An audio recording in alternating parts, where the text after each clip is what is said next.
Welcome, everyone, to the Tethys Shipyards. I am Takeshi Yamato, the Art Master, joining our host, the Housecoat Gamer.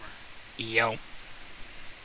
Today, we are taking a look at the Kahos class starship for the Klingon Empire. The English translation, Relentless. The D5C has a very long and storied history in the Klingon Imperial Fleet, both original and defense force. Not entirely related to the D5 of yore, that being the ship from Enterprise. This Yep. vessel more or less serves as a light cruiser, kind of an equivalent to the Miranda class. They're Yeah. actually much older than the D7,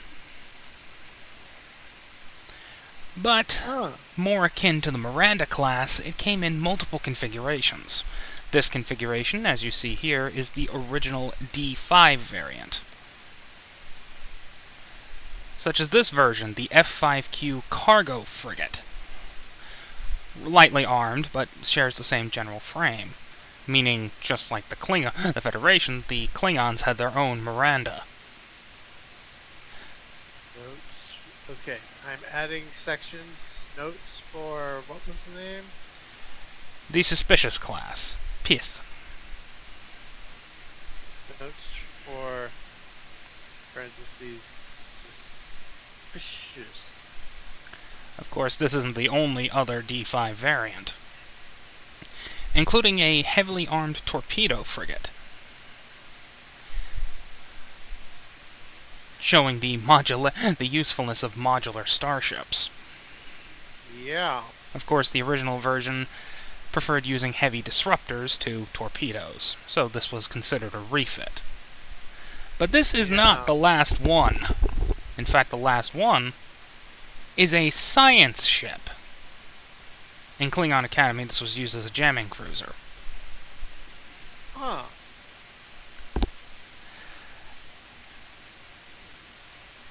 The ship had a very long service life, serving from the 2240s right up until the 2320s. Huh. By that point, however, the Klingons had decided, yeah, we're just going to use the D7 for everything. Because the D7 is bigger, better, and doesn't need as extensive exterior modifications for everything. Yeah. Still, in a way, this shows the general idea that you don't have to be Starfleet to have modularity. Yeah.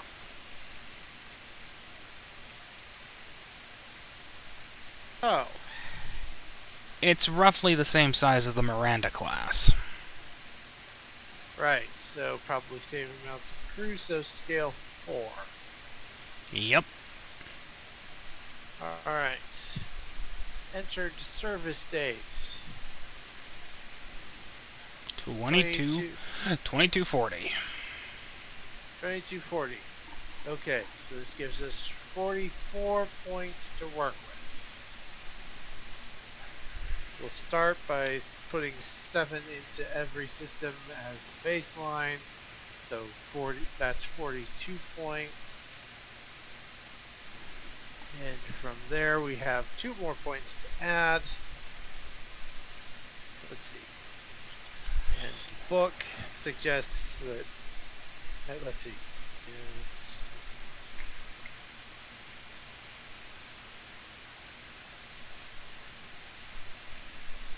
The book says that Klingon vessels have always been tools of warfare and thus tend to put more points into weapons and structure.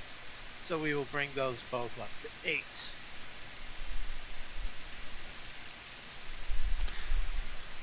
Of course, as there are multiple variants of the vessel, we'll have to adjust those per subtype. Yep. And we can do further adjustments here if needed, because we can take points away from one system to add to another. We are currently at Comms 7, Computer 7, Engine 7, Sensor 7, Structure 8, Weapons 8.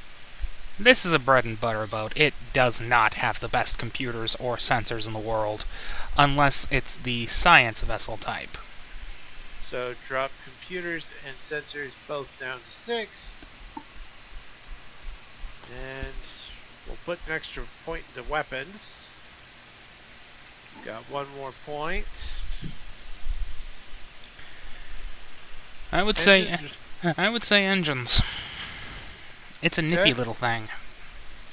Alright. So, comm 7, computers 6, engines 8, sensors 6, structure 8, weapons 9.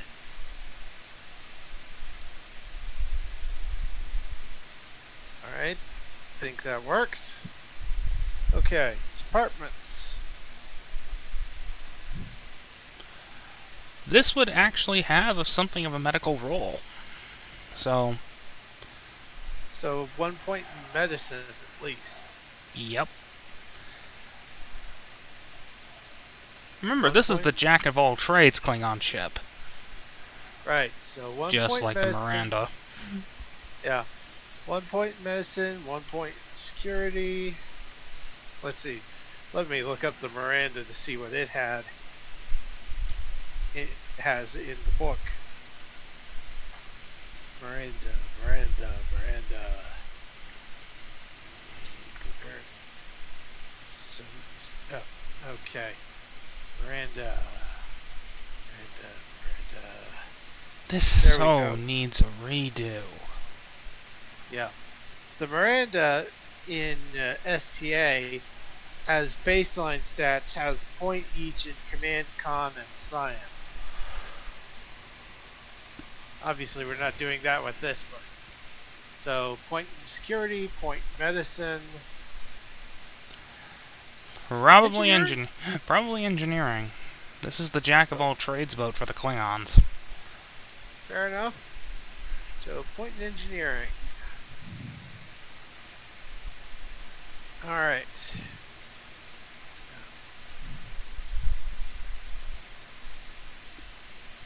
Now we get space marine talents.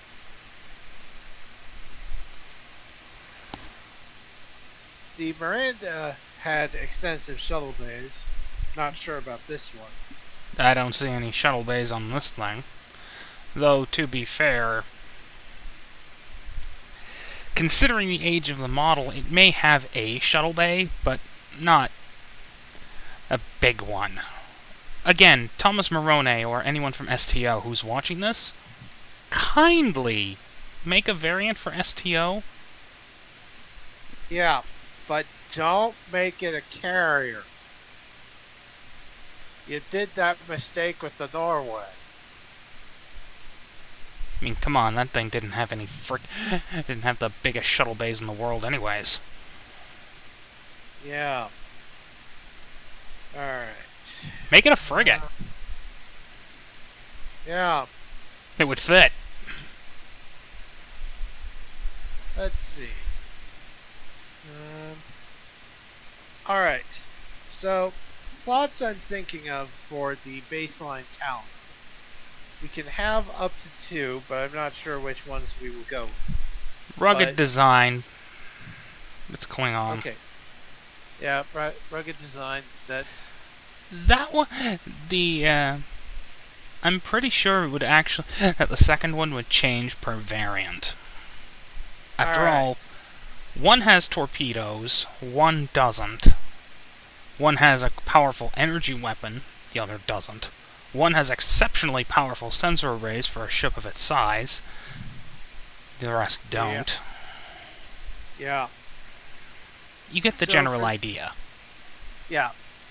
We'll have notes for conversion for each of those types. But for the baseline, in addition to rugged design, thinking either fast targeting systems, improved hull integrity, or possibly improve... okay. Fast targeting systems, improved hull integrity, maybe advanced shields, maybe a blade of armor. A blade of armor. This is a... well, this is a warship. Alright.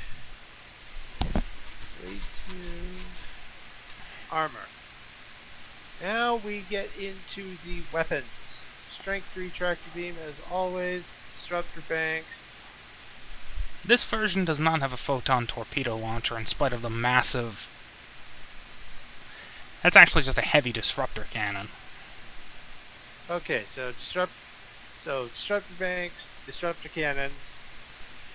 The other variant does have torpedo launchers, however, well, yeah, it's a different subclass. Yeah. So think Saratoga, yeah, Standard Reliant, Lantry, that sort of thing. yeah. So notes for suspicious class conversion. We will start by removing the disruptor cannon and just putting in torpedo launchers. Yeah. Remove disruptor cannons from weapon list. Add photon torpedoes to weapon list. Would we change out the ablative armor for a rapid-fire torpedo launcher? Probably. This native armor with rapid fire torpedo launcher. And I really shouldn't have to point out that this thing probably has very little armaments to begin with. It's a science ship. Yeah. I mean, so if this were animated, that little thing on top, that would be spinning. Yep. Spin! First things first, remove disruptor cannon from weapons list. Replace with high energy sensor relay? Well, I would remove ablative armor from talents list, and for talents we can add. And for talents, we've got a couple different options. We've got high resolution sensors, or we have advanced sensor suites. I'm tempted to say both. I'll read the rules for both, and you can decide if you want one or the other or both. Advanced sensor suites. The vessel's sensors are among the most sophisticated and advanced available in the fleet. Unless the ship's sensors have suffered one or more breaches, whenever a character performs a task assisted by the ship's sensors, they may reduce the difficulty of the task by 1 to a minimum of 0. Meanwhile, on high-resolution sensors, the vessel's sensors can gain large amounts of accurate data, though they are extremely sensitive. While the vessel is not in combat, any successful task that is assisted by the ship's sensors gains 1 bonus momentum. Both. Alright. This is not a combat ship. It has self-defense armaments, but does have disruptor banks. It just doesn't have a lot of them. Yeah. And we'll remove rugged design from this. They probably had to make things a little more complicated. So we'll keep really? it at 2 talents. You can't see the whole... all of the little sensor antennas jutting out the down there. Yeah, fair enough. Yeah, replace ablative armor with advanced sensor suites. Replace rugged design with high resolution sensors. Oh, and let's see. We should also do some modifiers for systems and departments for both of these variants. This one would probably have an extreme bias towards computers and sensor arrays. Yeah, I would for the F5S. I would say reduce weapons to 7. I'd reduce it to 5 personally. Yeah, reduce weapons to 5.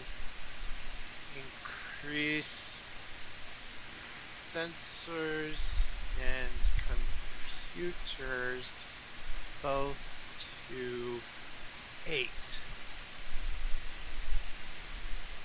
So adding 2 points to each after removing 4 from weapons.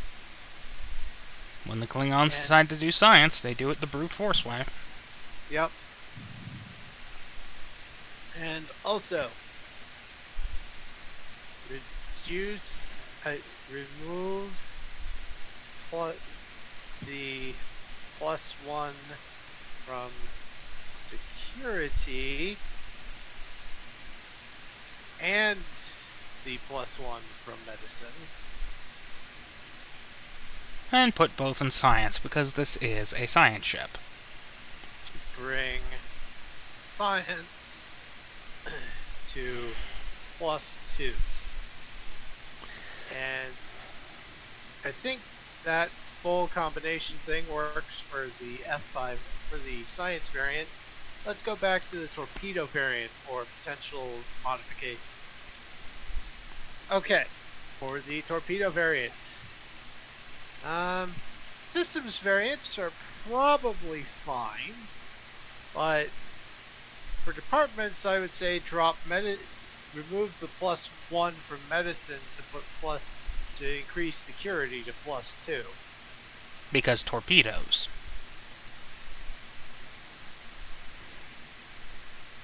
Medicine to bring security to +2. Alright, one last variant. Let's see, the Cajos is D5. D5C. Yeah, D5C. This one's the B. The science vessel's the C. Yeah. The science vessel's the S. I think the cargo one is the C. I'll have to check. So.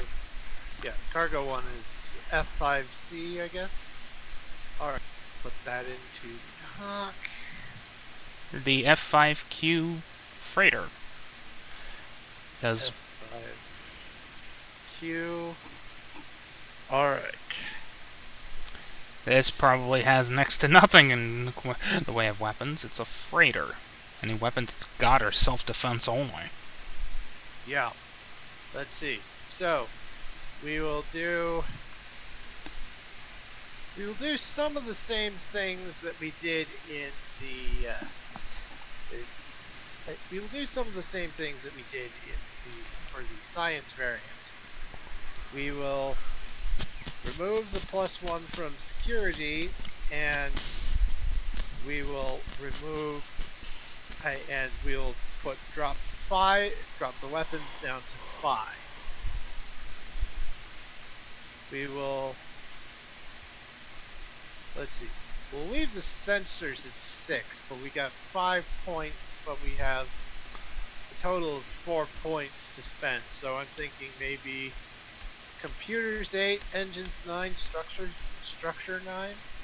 9. Works well enough for me. Reduce weapons to 5. Increase computers to 8.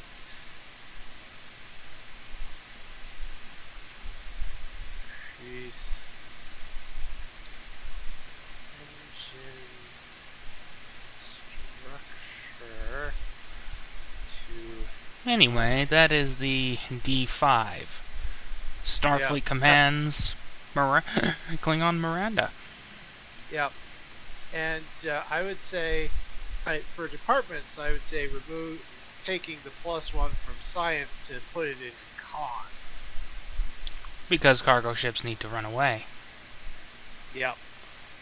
Now, again, we remove disruptor cannons from the weapons list. We probably keep rugged design. And I would say replace a blade of armor with improved hull integrity. Same kind of purpose, just not quite as effective. After all, it's a cargo ship. Yeah. At any rate, that is the Relentless, Suspicious, and all that. Yep. It's a simple but effective conversion. And hopefully the boys at Cryptic decide to do something with it. Because they've already done it with one SFC boat. Why not add more? Yeah. Not to mention, they've been given carte blanche. They can add whatever ships they want as long as they make their own models for it. Mr. Morone, please get on that already. We will pay you for them. Yes, even if that just means buying them en masse. Anyway. Bye.